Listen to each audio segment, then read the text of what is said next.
சசோஹம் ஸ்வாஹா. நிகழும் ஸ்ரீ மங்களகரமான குரோதி ஆண்டு ஆடி மாதம் 16ஆம் தேதி வியாழக்கிழமை அன்று துவாதசி திதியில் மிருகசிரிசம் நட்சத்திரத்தில் வியாகாதம் நாமயோகத்தில் தைத்தூலம் கர்ணத்தினில் மகா பிரதோஷம் கூடிய நன்னாளில் இந்த மகத்தான ஆகஸ்ட் மாதம் பிறக்கிறது. இம்மாத கிரகநிலை என பார்த்தால் ரிஷபராசியில் குரு பகவானும் செவ்வாய் பகவானும், கடகராசியில் சூரிய பகவானும் புதன் பகவானும், சிம்ம ராசியில் சுக்கிர பகவானும், கன்னிராசியில் கேது பகவானும் உள்ளனர். கும்பராசியில் சனி பகவான் வக்ர நிலையில் உள்ளார். மீனராசியில் ராகு பகவான் சஞ்சாரம் செய்கின்றார். இம்மாத கிரக பெயர்ச்சி என எடுத்துக்கொண்டால் ஆகஸ்ட் மாதம் 1ஆம் தேதியே சுக்கிர பகவானின் பெயர்ச்சி சிம்மத்தில் நடைபெறுகிறது. ஆகஸ்ட் 17ஆம் தேதி சூரிய பகவான் சிம்ம ராசிக்கு பெயர்ச்சியாகின்றார். ஆகஸ்ட் மாதம் 26ஆம் தேதி செவ்வாய் பகவான் மிதுன ராசிக்கு பெயர்ச்சியாகின்றார். ஆகஸ்ட் மாதம் 26ஆம் தேதி சுக்கிர பகவான் கன்னி ராசிக்கு பெயர்ச்சியாகின்றார்.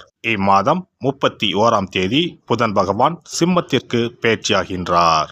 இந்த கிரகங்களின் சஞ்சாரம் மற்றும் இடப்பெயர்ச்சியால் உங்கள் ராசிக்கு இம்மாதம் என்னென்ன பலன்கள் கிடைக்கப் போகின்றது என்பதனையும், அசுப பலன்கள் ஏற்படுமாயின் ராசிக்காரர்கள் செய்ய வேண்டிய பரிகாரம் என்ன, வழிபட வேண்டிய தெய்வம் யார் என்பதனையும் காண்போம். உங்கள் வாழ்வில் வளமும் நலமும் செல்வ செழிப்பும் பெற்று வாழ்வில் உயரிய நிலையை அடைய எல்லாம் வல்ல எம்பெருமானை வேண்டி விரும்பி கேட்டுக்கொள்கிறேன். கும்பராசி அன்பர்களே, இந்த மாதம் சுபகாரியங்களில் கலந்து கொள்ள நேரலாம். பணவரவு நன்றாக இருக்கும். இழுபறியாக இருந்தவை சாதகமாக முடியக்கூடும். தேவையற்ற கவலைகள் நீங்கும். உங்களை பற்றி விமர்சனம் செய்து வந்தவர்கள் அதனை விட்டுவிடுவார்கள். வழக்குகளில் இருந்து வந்த தேக்க நிலை மாறும். எதிர்காலத்திற்கு தேவையான பணிகளை திட்டமிடுவீர்கள். தொழில் வியாபாரத்தில் இருந்த போட்டிகள் விலகும். கடன் பிரச்சனைகள் தீரும். ஆர்டர் பிடிப்பதில் இருந்த கஷ்டங்கள் குறையும். உத்தியோகத்தில் இருப்பவர்கள் எளிதாக பணிகளை செய்து முடிப்பார்கள். மேல் அதிகாரிகளின் ஒத்துழைப்பு கிடைக்கும். பாதியில் நின்ற வீடு கட்டும் பணியை மீண்டும் தொடங்குவீர்கள். சிலர் புதிய வீட்டிற்கு குடிபுகுவார்கள். கணவன் மனைவிக்கு இடையில் திடீரென்று கருத்து வேற்றுமை உண்டாகலாம். கவனம் தேவை. பிள்ளைகள் கல்வியில் முன்னேற்றம் அடைய தேவையான உதவிகளை செய்வீர்கள். வழக்குகளில் நல்ல தீர்ப்பு வரும். பெண்களை பொறுத்தவரை மற்றவர்களிடம் கவனமாக பேசுவது கருத்து வேற்றுமை வராமல் தடுக்கும். வீண் அலைச்சல் குறையும். மாணவர்களுக்கு கல்வியில் முன்னேற்றம் அடைய தேவையான உதவிகள் கிடைக்கும். விளையாட்டு போட்டிகளில் பங்கேற்கும் போது கவனம் தேவை. கலைத்துறையினருக்கு புதிய மாற்றம் உருவாகும். அரசாங்க அனுகூலம் ஏற்படும். வாகனங்களை உபயோகப்படுத்தும் போது மிகவும் கவனம் தேவை. வெளியூர் வெளிநாடு செல்ல வேண்டி இருக்கும். அரசியல் துறையினரை பொறுத்தவரை பணப்புழக்கம் அதிகரிக்கும். எடுத்த காரியம் அனைத்தும் வெற்றிகரமாக முடியும். மதிப்பு மரியாதை சிறப்படையும். செல்வாக்கு ஓங்கும். நட்பு வட்டாரத்தில் குதூகலம் ஏற்படும். நட்சத்திர பலன்கள். அவிட்டம் நட்சத்திரம். இந்த மாதம் பிரிந்து சென்ற தம்பதியினர் ஒன்று சேர்வார்கள். குடும்ப தேவைகளை பூர்த்தி செய்யும் வகையில் வருவாய் உண்டு. மருத்துவ தொழில் புரிவோருக்கு அதிக வருவாய் தரும் மாதம் இதுவாகும். சோதனைகள் எல்லாம் வெற்றியாக மாறும். சதயம் நட்சத்திரம். இந்த மாதம் காரியங்கள் அனைத்தும் கைகூடும். உங்கள் செயல்பாடுகள் மற்றவர்களை கவரும். உல்லாச பயணங்களில் நாட்டம் செல்லும். மன அடக்கம் பெற தியானம் செய்யுங்கள். படிப்பில் நாட்டம் கூடும். பெற்றோர்கள் பிள்ளைகள் விரும்பியதை வாங்கி கொடுப்பார்கள். திருமணம் ஆகாதவர்களுக்கு நல்ல வரன்கள் வந்து சேரும். வெளிநாட்டிலிருந்து நல்ல செய்திகள் வரும். பூரட்டாதி நட்சத்திரம். இந்த மாதம் கல்வியில் புதிய மாற்றம் உண்டாகும். அரசாங்க அனுகூலம் ஏற்படும். வாகனங்களை உபயோகப்படுத்தும் போது மிகவும் கவனம் தேவை. செய்யும் உத்தியோகத்தில் இடமாற்றமோ அல்லது பணி நிரந்தரமோ ஏற்படலாம். சனிக்கிழமையில் விஷ்ணு சகஸ்ர நாமம் படித்து பெருமாளை வழிபட எல்லா பிரச்சனைகளும் தீரும். உடல் ஆரோக்கியம் உண்டாகும்.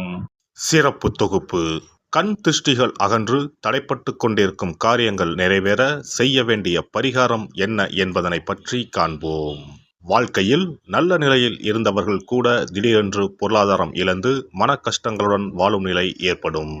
இந்த நிலை எதனால் ஏற்பட்டது என்று ஆராய்ந்து பார்த்தால் பெரும்பாலும் அவர்களின் மீதான கண் திருஷ்டிதான் காரணமாக இருக்கும். கல்லடி பட்டாலும் கண்ணடி படக்கூடாது என்று சொல்வார்கள் அல்லவா, அது உண்மைதான். இது போன்ற பிறரின் பொறாமை கொண்ட கண் திருஷ்டியினால் பலரின் வாழ்க்கை சிரமத்திற்கு ஆளாக நேரிடும்.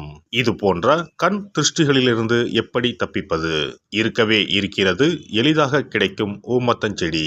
தெய்வ சக்தி நிறைந்த செடியாக கருதப்படும் ஊமத்தஞ்செடியின் காய், பூ, இலைகள் என அனைத்தும் தீய சக்திகள் விரட்ட பரிகாரத்துக்கு பயன்படுகிறது. பொதுவாக ஊமத்தம் காய்க்கு கெடுதலை அகற்றக்கூடிய சக்தி உண்டு. நம் வீட்டில் உள்ள எதிர்மறை சக்தியை அகற்றுவதற்கு ஊமத்தங்காய் தீபம் சிறந்த பரிகாரமாகிறது. தெய்வீக மகத்துவம் நிறைந்த ஊமத்தங்காய் மற்றும் பூவையும் எடுத்துக்கொள்ளுங்கள். வீட்டுக்கு அருகில் இல்லை என்றால் நாட்டு மருந்து கடைகளில் கிடைக்கும். இந்த 2 பொருட்களையும் மஞ்சள் தண்ணீரை கொண்டு நன்றாக கழுவி விடுங்கள். சிறிது நேரம் அவற்றிலுள்ள ஈரம் போக ஆறவிட்டு பிறகு அவற்றை ஒரு மஞ்சள் துணியில் குலதெய்வத்தை வேண்டி ₹1 நாணயத்தோடு சேர்த்து முடிந்து வீட்டின் நிலைப்படியில் கட்டி தொங்க விடுங்கள். இந்த முடிச்சை வெள்ளிக்கிழமை அல்லது ஞாயிற்றுக்கிழமைகளில் தயார் செய்து வாசல் படியில் கட்டுவது சிறப்பு. தினமும் வீட்டில் தீபம் ஏற்றி காண்பிக்கும் போது இந்த முடிச்சுக்கும் காண்பிக்கவும். இதேபோல் ஊமத்தம் இலைகள் கிடைத்தால் அந்த இலைகளை சுத்தமான மஞ்சள் தண்ணீரில் கழுவிவிட்டு அவற்றை கொண்டு வீட்டில் இருக்கும் விநாயகருக்கு திங்கள் கிழமைகளில் தொடர்ந்து அர்ச்சனை செய்து வர வேண்டும். ஊமத்தம் பூவையும் விநாயகருக்கு சூட்டலாம். 3 வாரங்கள் தொடர்ந்து திங்கள் கிழமைகளில் விநாயகருக்கு ஊமத்தை இலையால் அர்ச்சனை செய்து ஊமத்தம் பூவை சூட்டி வழிபட்டால் வீட்டில் உள்ள கெட்ட சக்தி நடமாட்டம் மற்றும் கண் திருஷ்டிகள் தீரும். ஊமத்தம் செடியும் சிவபெருமானுக்கு உகந்த இலை ஆகும். இந்த ஊமத்தங்காய் வைத்து சிவபெருமானுக்கு தீபம் ஏற்றி வழிபடுவதன் மூலம் நமது பிரச்சனைகளில் இருந்து எளிதாக விடுபட முடியும். முதலில் 2 ஊமத்தங்காய்களை எடுத்துக்கொள்ள வேண்டும். அவற்றின் மீது முட்கள் இருப்பதால் மிகவும் கவனமாக கையாள வேண்டும். ஊமத்தங்காயின் காம்பு பகுதிகளை வெட்டி கொண்டு கத்தியை பயன்படுத்தி ஊமத்தங்காயின் உள்ளே இருக்கும் விதை பகுதியை முழுவதுமாக நீக்கிவிட வேண்டும்.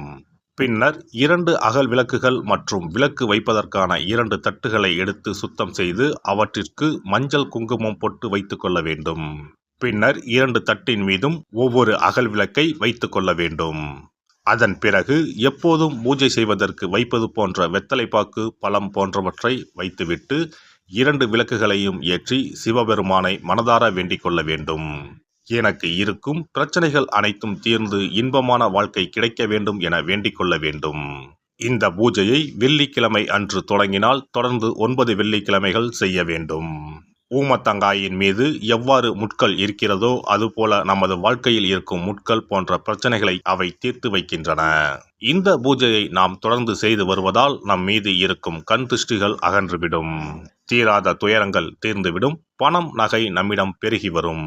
சிலருக்கு கையில் சுத்தமாக பணம் இருக்காது. வறுமை தாண்டவமாடும். கடன் தொல்லையால் கஷ்டப்படுவார்கள். பண பிரச்சனையில் சிக்கி கொண்டிருப்பவர்கள் இந்த தீபத்தை ஏற்றினால் 3 வாரங்களில் நல்ல பலனை பெற முடியும்.